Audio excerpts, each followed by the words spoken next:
Quand les montagnes, le 167.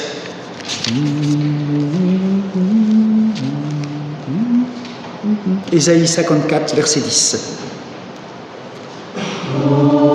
Les montagnes s'éloigneraient quand les collines chancelleraient. Quand les montagnes s'éloigneraient, Dieu fera tout comme il promet. Mon amour, oui mon amour, ne s'éloignera pas de toi. Mon amour, oui mon amour, ne s'éloignera pas de toi. Quand les montagnes s'éloigneraient, quand les collines chancelleraient, quand les montagnes s'éloigneraient, Dieu fera tout comme il promet. Amen. Et je vous invite à prendre place. Ça fait du bien de chanter les versets de la Bible. Ce sont de véritables promesses. Je pense qu'on retient plus les chants, d'une manière générale, dans un culte, et vous retenez plus vos chants que vous avez appris il y a 30 ans que ce que le pasteur a pu vous dire il y a 30 ans. Par contre, les chants, ça marque. Alors ce matin, j'ai eu à cœur de vous partager un thème. Au mois de novembre, vous avez vu ce matin, il y a du brouillard, il commence à faire froid, on commence à monter la température, il faut mettre des doudounes, mettre des bottes, mettre le bonnet. Hier, j'ai dû mettre le bonnet pour faire un peu de jardinage, parce qu'il y avait du vent. J'ai dit, ça y est, ça commence. Alors, c'est la période où on entre en hiver, dans l'hiver, et au niveau de l'Église, ce mois de novembre, il y a différents thèmes qui sont liés à quoi? Ils sont liés au jour du salut, quand Jésus revient, le jugement dernier, la vie éternelle, pour terminer, le 20 novembre, à la journée où on se souvient, entre autres, des personnes décédées, et on se trouve devant Dieu avec ce jugement dernier, le 20 novembre, et on commence le 27 novembre, c'est le premier jour de l'année pour l'Église, parce que c'est le premier dimanche de l'Avent. Le premier dimanche de l'Avent, c'est la rentrée de l'Église, si on peut dire comme ça, et nous fêtons Noël. Donc pendant tout ce mois de novembre, il y a ces thèmes de jour du salut, jugement dernier, vie éternelle, voilà. Et ce matin, j'espère de tout cœur que ça va répondre à vos besoins, mais c'est important aussi d'en parler. On va parler de 3 choses. La résurrection des morts, le jugement dernier, les temps de feu, l'enfer, le séjour des morts. Parce que je pense que c'est important de pouvoir savoir qu'est-ce qui se passe dans l'au-delà.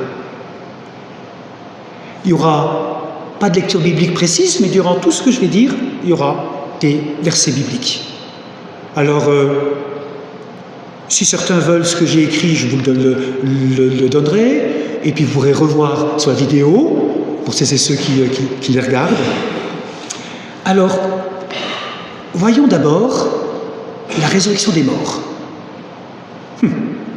J'ai fait 46 enterrements. Cette semaine, c'était le 46e à Yutz. Je parle de la résurrection des morts. La Bible dit, Hébreux 9, « Il est réservé à l'homme de mourir une seule fois, après quoi vient le jugement. » Tout être humain doit mourir une seule fois, puis être jugé par Dieu. La Bible dit également que tous les morts ressuscitent, mais que cette résurrection se passe en 3 temps. D'abord le Christ, qui est ressuscité, c'est comme un avant-goût. Ensuite, ceux qui appartiennent à Christ, ceux qui croient au Christ. Et enfin, viendra la fin, c'est-à-dire la fin de ce monde, à laquelle correspond la résurrection de tous les autres morts et le jugement. Dans 1 Corinthiens 15, tous les êtres humains meurent parce qu'ils sont liés à Adam. De même, tous recevront la vie parce qu'ils sont livrés au Christ. Mais chacun a son propre rang. Le Christ, le premier de tous, puis ceux qui appartiennent au Christ, au moment où il viendra, et ensuite arrivera la fin, le Christ détruira toute autorité, tout pouvoir et toute puissance spirituelle et le remettra à Dieu, son Père. La résurrection de Jésus, du Christ. La résurrection de Jésus ne se comprend qu'à partir de ce que fut sa vie et sa mort sur la croix. Jésus est venu faire la volonté de son Père qui est dans les cieux. Il est le seul être humain qui a réussi à vivre pleinement sa relation avec le Christ, avec Dieu. C'est sa façon de vivre qui l'a conduit à la mort, une mort qu'il n'a pas voulu ni recherchée, mais qu'il a acceptée comme étant la conséquence logique de sa façon de vivre et de sa fidélité, de son obéissance à Dieu. Et Dieu, à son tour, lui a manifesté sa fidélité en le ressuscitant, en lui permettant de triompher de la mort. La résurrection de Jésus, c'est le signe de l'acceptation par Dieu de sa vie et de son sacrifice sur la croix. Jésus ne s'est pas relevé de la mort lui-même. Sa résurrection est l'œuvre de Dieu, du Père. Ça montre une nouvelle création, une nouvelle humanité. Et Pâques constitue le tournant décisif de l'histoire de l'humanité. C'est pour ça que les chrétiens fêtaient d'abord Pâques et pas Noël. Noël, c'est venu vers les 4e, 5e, 6e siècles. C'était, parce qu'il fallait fêter quelque chose. C'est Pâques qui était le plus important. Jésus étant le premier homme, et pour l'instant le seul, à être revenu du séjour des morts. Il reviendra de là, voilà. Sa résurrection nous permet d'espérer la nôtre et de celle de tous les êtres humains.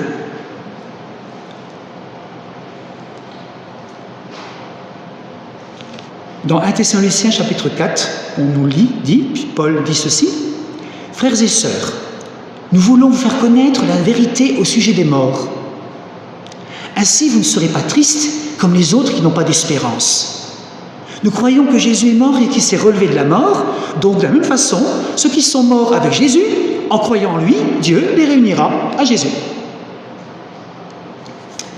Alors voilà quelques points pour la résurrection des morts par rapport à Jésus. Ensuite, il y a la résurrection des croyants. C'est ce que l'évangéliste Jean dit, la résurrection pour la vie éternelle. Jésus dit dans Jean 5, « Celui qui croit en moi a la vie éternelle, il ne vient pas en jugement, mais il est passé de la mort à la vie. » C'est clair. Crois en moi, il ne vient pas en jugement, il passe de la mort à la vie. Ça, c'est la première résurrection dont parle l'Apocalypse de Jean au chapitre 20. Voilà ce qui est écrit.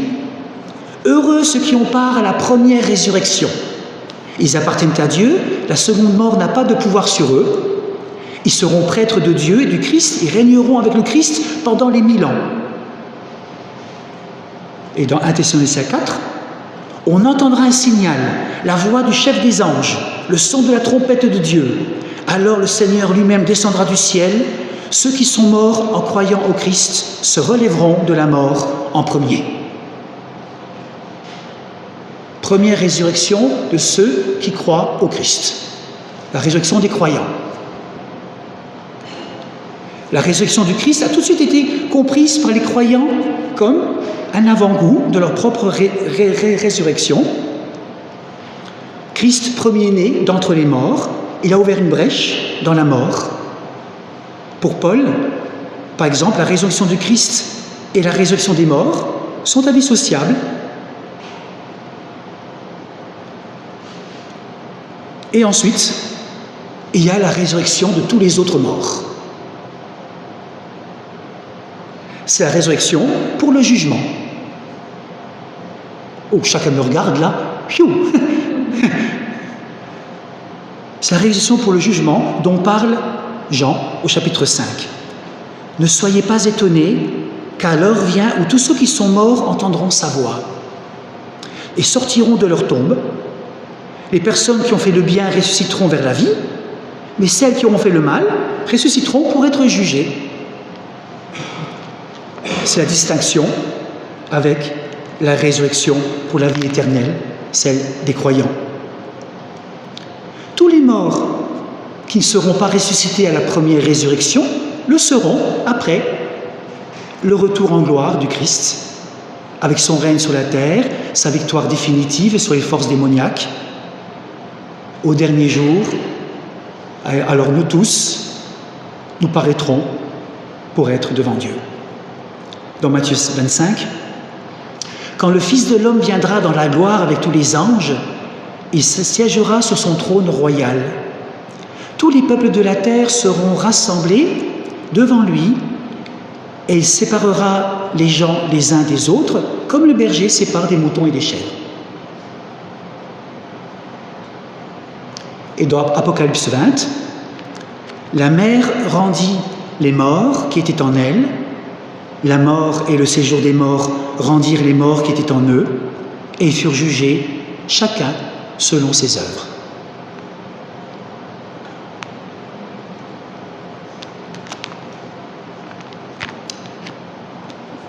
Voilà quelques mots par rapport à la résurrection du Christ, la première résurrection des croyants et les autres. On va aller à la deuxième partie, le jugement dernier. Un jour, au grand jour de l'Éternel, comme pour le dire dans l'Ancien Testament, les pensées, les paroles, les actes des hommes seront dévoilés. Leurs motivations les plus secrètes étalées au grand jour. Cette certitude peut faire peur, mais elle peut être aussi très consolante. Pourquoi? Parce que c'est Dieu qui juge, et pas nous, heureusement. C'est Dieu qui jugera. Quelle parole consolante. Juste, parfait, saint. Dieu seul sait. Quand aura-t-il lieu ce jugement? Après le retour du Christ dans sa gloire, avec toute sa puissance divine. Qui sera jugé? Je vous rappelle, pas ceux qui sont morts dans la foi au Christ ressuscité. Pourquoi? Pourquoi ceux qui croient en Christ ne seront pas jugés? Il est mort pour nos péchés, et puis tous les matins, je l'espère, ou quand vous souhaitez, à tout moment, on se présente devant Dieu, on demande pardon, et il nous pardonne. Voilà déjà le jugement. On se présente déjà devant Dieu. Les matins, en tout cas moi, je demande pardon. Et lorsque je me présente devant Dieu, comme je le reconnais qu'il est mort et ressuscité pour moi et qu'il a pris sur la croix mon péché, il me pardonne, donc je ne passe pas en jugement puisqu'il m'a déjà jugé. Je suis déjà jugé tous les jours quand je demande au Christ son pardon et sa grâce, puisqu'il efface tout, il pardonne tout. Donc voilà. Par contre, qui sera jugé? Les autres. Tous ceux qui n'ont pas cru en Jésus-Christ, qui n'ont pas recherché cette relation avec Dieu pendant leur existence humaine, et ceux qui n'ont pas eu l'occasion de connaître le Christ.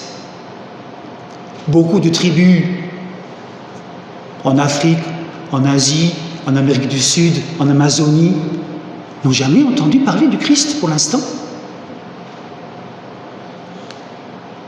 Pour l'instant. Peut-être que par Internet, ils entendront. Voilà. En tout cas, beaucoup n'ont pas entendu parler du Christ. Donc, ils seront jugés avec Dieu et d'après ce qu'ils savent. Alors, sur quoi seront-ils jugés? Jésus lui-même dit, sur le bien ou le mal qu'ils auront fait, c'est-à-dire sur leurs œuvres, dans 2 Corinthiens chapitre 5, car il nous faut tous comparaître en pleine lumière devant le tribunal du Christ, pour que chacun recueille, selon ce qu'il aura pratiqué avec son corps, soit du bien, soit du mal. Et dans Apocalypse 20, « Alors je vis les morts, des grands et des petits, debout devant le trône. Des livres furent ouverts, un autre livre fut ouvert, qui est le livre de la vie. Les morts furent jugés d'après ce qui était écrit dans les livres, selon leurs œuvres. » À partir de la parabole du jugement des derniers, dans Matthieu 25, on peut dire qu'ils seront jugés sur le bien qu'ils auront fait ou pas au plus petit de ses frères. Autrement dit, sur l'amour qu'ils auront eu ou pas eu pour les autres. La norme du jugement sera l'amour qui est l'accomplissement de la loi de Dieu.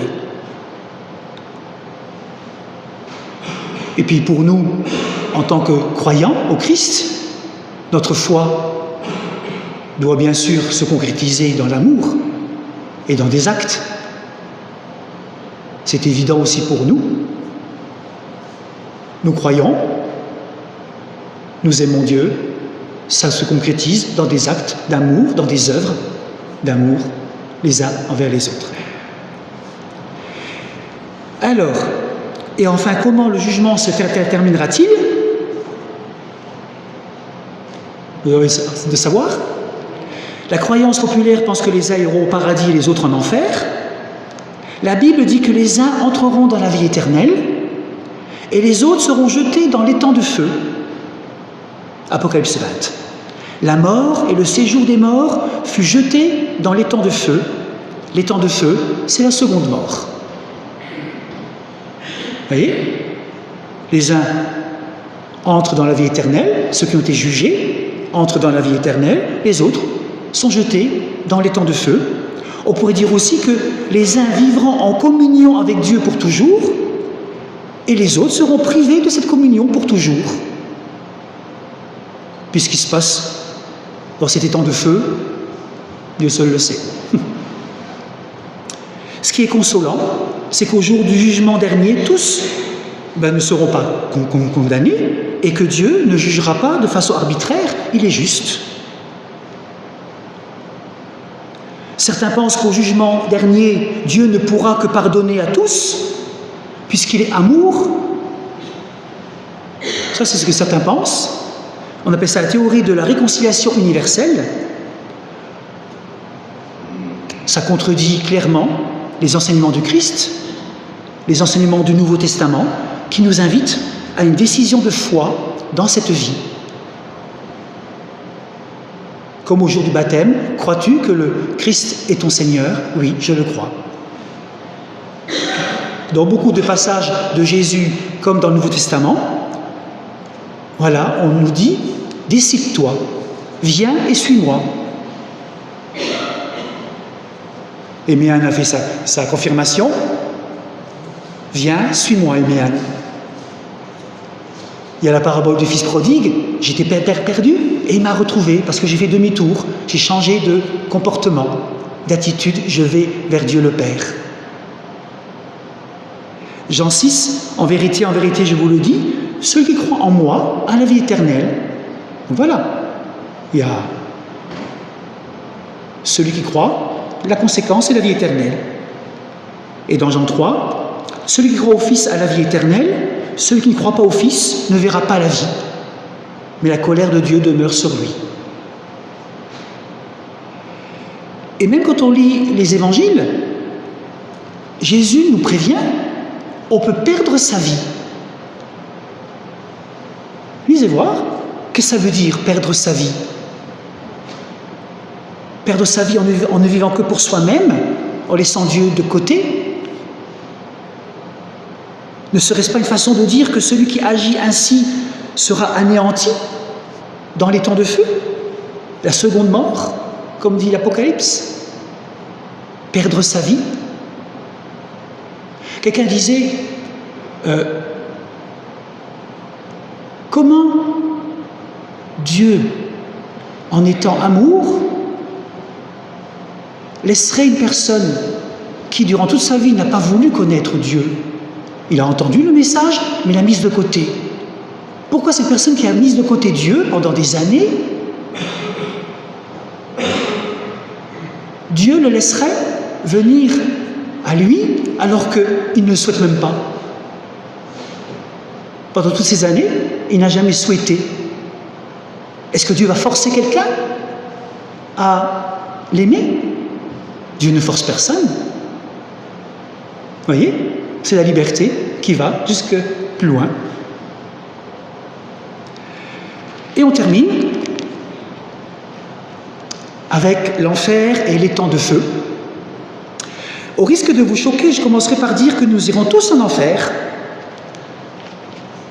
Il fait chaud, c'est bien, il n'y a pas de problème de chauffage. Non, je rigole un petit peu, ça fait du bien. Pourquoi on ira tous en enfer? Parce que contrairement à une croyance populaire du Moyen-Âge, l'enfer n'est pas l'endroit où seront punis ceux qui seront condamnés au jugement des derniers. Non. L'enfer, c'est le séjour des morts. On appelle ça le Sheol en hébreu, Hadès en grec, Infernum en latin. Ça, c'est le séjour des morts, c'est-à-dire l'endroit, devrais-je dire plutôt l'état, dans lequel reposent tous les défunts en attendant la résurrection. Où est-ce qu'on va quand on est mort? Dans le séjour des morts. On se laisserait à manger. On est tous là. Dans le séjour des morts, en attendant la résurrection. Christ lui-même est descendu aux enfers, même s'il est resté moins que 3 jours, est descendu au séjour des morts. Dans la première épître de Paul aux Thessaloniciens, l'apôtre évoque les défunts en disant qu'ils dorment. Ils sont au sommeil. En d'autres occasions, il ajoute que les morts sont avec le Christ. Le Nouveau Testament est plutôt discret sur cet état et on ne va pas rentrer dans des spéculations. On est appelé à placer notre confiance en Dieu et cela nous libère du besoin de nous faire des représentations de l'au-delà. Quelqu'un disait, ils dorment, ne les réveillons pas. C'est quand ils sont vivants qu'on a à leur parler. C'est quand ils sont vivants qu'on a besoin de leur aide, qu'on a besoin de leurs conseils, de leur présence, de leur dire qu'on les aime. C'est quand ils sont vivants qu'on a à faire tout cela. Lorsqu'ils sont décédés, ils sont avec Dieu et ils sont bien là où ils sont. On peut demander à Dieu, prends pitié d'eux. Comme disait Luther, priez 2 fois maximum. Seigneur, prends pitié d'eux. Oui, on peut demander que Dieu fasse miséricorde. Oui. Luther dira 2, pas plus, 2 fois. Parce qu'après, ça devient un langage vis-à-vis des morts. Et là, c'est plus une spiritualité chrétienne, c'est autre chose. Ça, c'est le séjour des morts. Donc, si vous dites, est-ce qu'on va en enfer? Ben oui, on va dans le séjour des morts. Et enfin, pour finir, les temps de feu. Les temps de feu, par contre, c'est la seconde mort. Dans Apocalypse 20, le diable qui les égarait fut jeté dans les temps de feu et de soufre, où sont la bête et le prophète de mensonge. Ils seront tourmentés jour et nuit à tout jamais. La mort et le séjour des morts fut jeté dans les temps de feu. C'est pour ça que auprès de Dieu, il n'y a que la vie, puisque la mort est jetée dans les temps de feu. Il n'y a plus de mort avec Dieu. Vous vous rendez compte? C'est super. Quelle bonne nouvelle. Il n'y a plus la mort. Il n'y a plus de tristesse. Il n'y a plus de deuil. Et je sais que certains, nous tous, on a vécu des deuils, cette année ou les autres années. On se pose beaucoup de questions. La mort et le séjour des morts fut jeté dans les temps de feu. Les temps de feu, c'est la seconde mort. Quiconque ne fut pas trouvé inscrit dans le livre de vie fut jeté dans les temps de feu. Toutes les puissances antidivines seront anéanties dans les temps de feu, nous dit Apocalypse 20.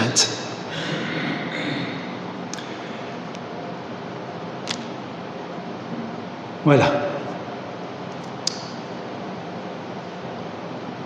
Quand on parle de l'au-delà dans la Bible, il y a 4 aspects fondamentaux. Le retour du Christ, il viendra de là, Christ viendra en gloire, il est venu dans la simplicité, presque inconnue, et quand lui viendra en gloire, ça se saura. Il y a la résurrection des morts, il y a le jugement dernier et la vie dans le monde à venir, la vie avec Dieu. J'aborderai peut-être une prochaine fois le thème de la résurrection chrétienne et la réincarnation. J'ai mis à la sortie sur votre gauche 5 petites feuillets pour vous faire réfléchir sur la réincarnation et résurrection. La seule chose qui soit identique ou similaire ou en point commun, c'est que ça nous parle de l'au-delà. Mais sinon, c'est la seule chose qui est... En tout cas, il n'y a rien qui est en commun entre la réincarnation et la résurrection. Alors, pour finir, permettez-moi de faire 3 remarques qui résument un petit peu tout ça.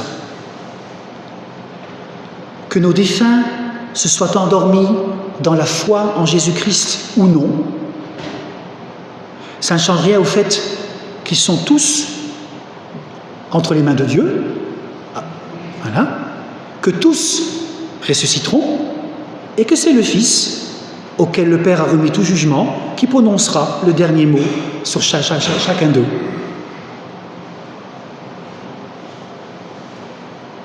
Une deuxième remarque, seuls les croyants, ceux qui ont véritablement remis leur vie à Christ et qui font la volonté de Dieu pour vivre avec lui, peuvent avoir dès maintenant la certitude de vivre éternellement auprès de Dieu.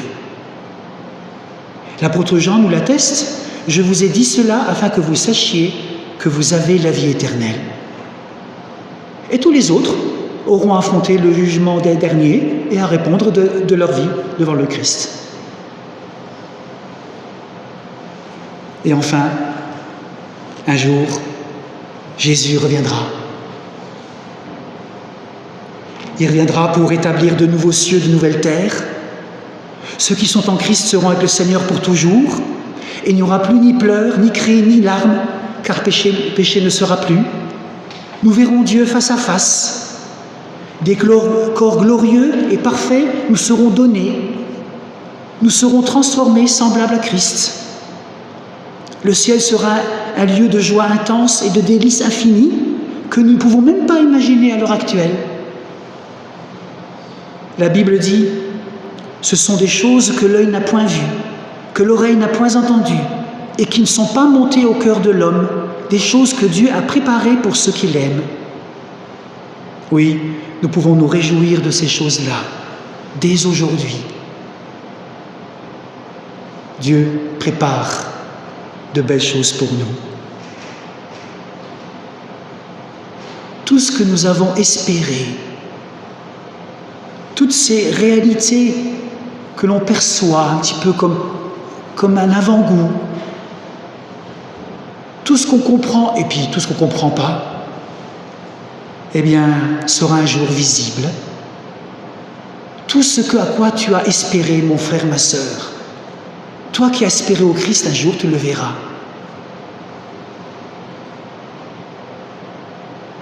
Oui, tu regardes là-haut. Ouais, tu verras le Christ, glorieux, ressuscité, avec l'amour, la paix et la joie. Toute cette espérance invisible sera visible.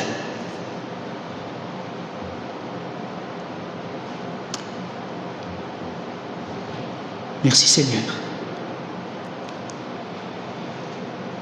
Voilà, et pendant que Marlène va nous laisser quelques morceaux de musique, que nous puissions ce matin, nous avons tous expérimenté un deuil, je pense, cette année ou les autres années. Mais comment vivons-nous ce matin avec ces textes bibliques, avec tout ce que la Bible nous dit? Comment vivons-nous l'espérance de la résurrection? Réfléchissons à tout ça et demandons à Dieu de nous parler ce matin. Amen.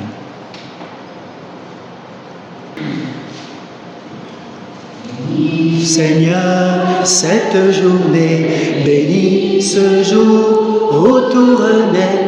Enseigne-nous à partager et donne-nous la joie d'aimer.